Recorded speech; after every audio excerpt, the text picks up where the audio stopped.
चुनाव होगा तो यहाँ पहुंचने में जो सिक्योरिटी फोर्सेज हैं उन्हें मात्र 4 से 5 मिनट जो है वो लगेंगे। ये पहलगाम हमले के बाद पाकिस्तान से जंग की आशंका को देखते हुए ये पुल न सिर्फ सेना के लिए कारगर साबित होगा बल्कि आम लोगों की आवाजाही भी आसान हो जाएगी।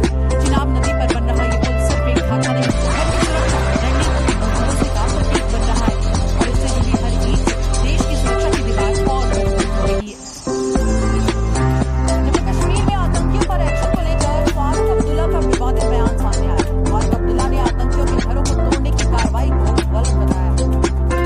आतंकी है, उनके घर तोड़े जा रहे हैं, उड़ाए जा रहे हैं।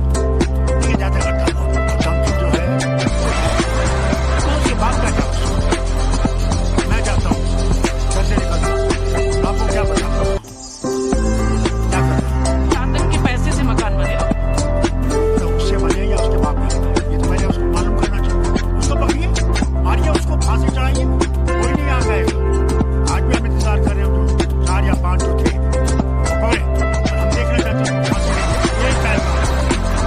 आतंकियों ने जो अटैक किया ओवरग्राउंड वर्कर उन्होंने साथ दिया। जरूर हम लोग थे, आज ही नहीं थे। जब ये शुरू हुआ वो कौन थे?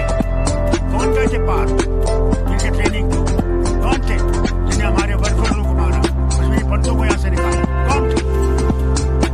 बाहर से तो नहीं थे। क्या आतंकी बिना लोकल सपोर्ट के इतनी बड़ी घटना को अंजाम दे सकते हैं? ये हो सकता है। वो पहुंचे कैसे? कहाँ से पहुंचे? कैसे पहुंचे?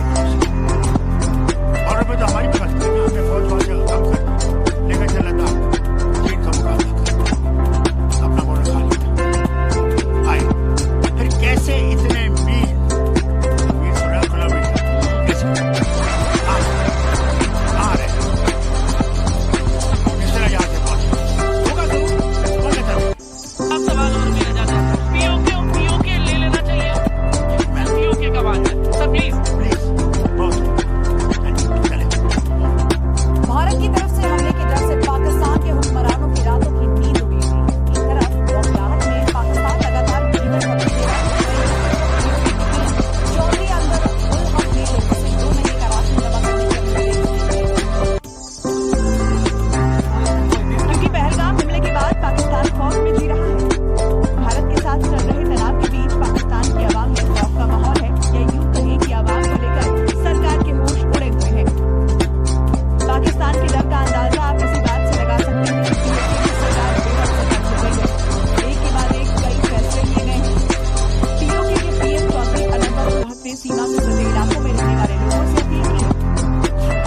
उन्होंने पीओके के पास रहने वाले लोगों के लिए निर्देश जारी किए हैं, जिसमें पीओके के लोगों से राशन जमा करने की अपील की है। कम से कम 2 महीने का राशन जमा करने की अपील की गई है। उधर पाक आर्मी चीफ असीम मुनीर की भी इजाजत नहीं दी गई है। कुछ दिनों से बंद कर चुका मुनीर अब दिल से बाहर आया है और लगातार बैठकें कर रहा है। असीम मुनीर की अध्यक्षता में विशेष कोर कमांडर सम्मेलन आयोजित किया गया। इस बैठक में युद्ध करने पर भारत को परिणाम भुगतने की धमकी दी गई। अधिकारियों को सभी मोर्चों पर सतर्क रहने के आदेश दिए गए। इसके अलावा एलओसी पर पाकिस्तानी बैंक ने अपनी शाखाएं बंद कर दी हैं। यानी हमले का खौफ पाकिस्तान में साफ दिखाई दे रहा है। हर तरफ पाकिस्तान में खौफ का माहौल है। सीमा पर पाकिस्तान अपने सैनिकों की अतिरिक्त तैनाती कर रहा है।